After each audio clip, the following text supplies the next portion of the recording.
Well, I've seen the first two episodes of X-Men 97. Now, back in the 90s, the X-Men cartoons, I did follow it. I wasn't a big fan of the X-Men overall anyway. I was much more interested in the Spider-Man cartoon, and they did cross over with one another and that sort of thing. But I appreciated it, I respected it, and it in that it was also very respectful of the comic books, such as my knowledge was of some of those stories that they adapted for the series. And I assumed it was in the same form that Spider-Man did. There was quite a few stories and nods to the comics that Spider-Man did. It wasn't the same way. I mean, certainly having the Hobgoblin come before the Green Goblin, stuff like that. But it was a good series.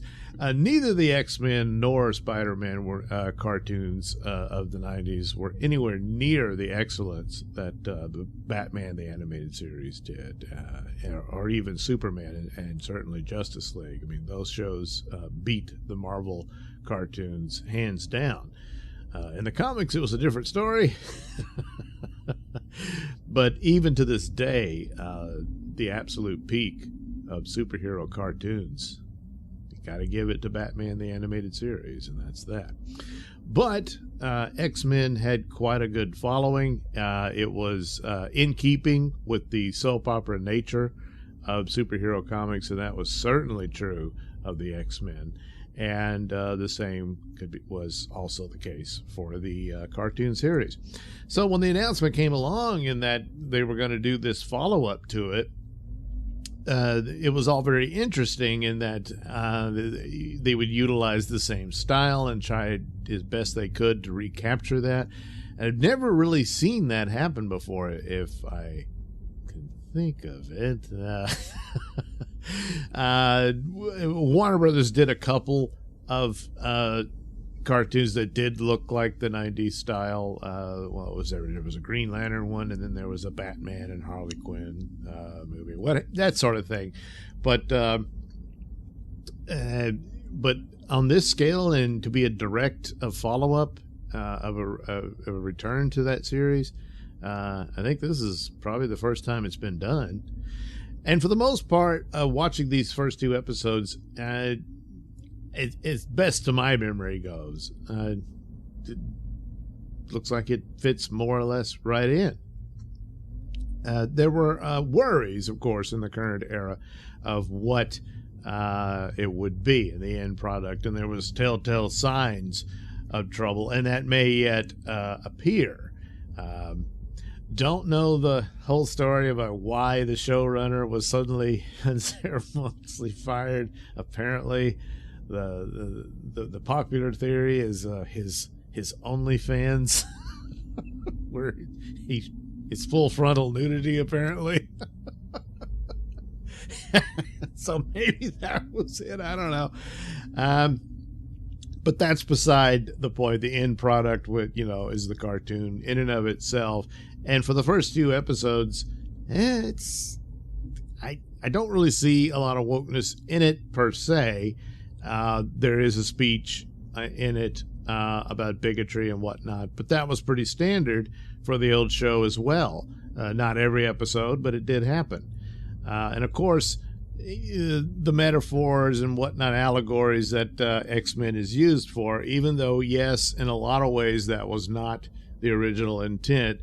The actual origin of it was Stan Lee got tired of coming up with origin stories to explain a superhero's powers. So with the mutants, it's just, well, they're born with them, and there you go. I mean, how many more freak nuclear accidents can you have? Radioactive spiders, gamma bombs, cosmic rays. Yeah, okay, you're just born that way. But that being said, there were these stories of, well, humanity doesn't trust them and that sort of thing from the get-go.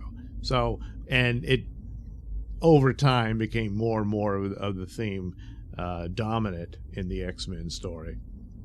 So it's to be expected in this. Boy, I tell you, there was this disturbing scene in the kitchen where Rogue and Gambit are hanging out. And of course, they've been a romantic pair for quite some time. But Gambit was wearing a midriff shirt. Don't know what that's about. And of course, they announced Morph is non-binary and will have an interesting relationship with Wolverine. Well, didn't really see much of that here. Did notice that Morph sure likes to shapeshift into women a lot. So, I mean, what are they going to do? Have a scene where he shapeshifts into Jean Grey for Wolverine? Oh, jeez. But other than that, you know, it's 2 episodes in. Don't really know. We'll see what they do. Overall, it was fine. Had some fairly okay battles with some busted up Sentinels and that sort of thing. And then following on with Magneto trying to become their new leader. And of course, you don't trust him and all that. I do recall that being a thing that did happen. He's actually wearing the outfit that he wore in the late 80s that I remember, where Magneto had turned a leaf and was trying to be a good guy now and all that. So I guess they're following up with that, although that was late 80s, not late 90s. But then again, you know, the TV series was taking and adapting ideas that probably were already pretty old from the X-Men stories or when they got to it. But, you know, the troubling things about mentioning, oh, it's going to deal with real world issues of today, but it's set in 1997. It's in the title. So, yeah, but we'll see how it plays out. There's already things setting up for the soap opera nature of this show, which is pretty standard in superhero comics. That was always how that worked, besides the action adventure and all that. But as far as villains, well, it's nasty rednecks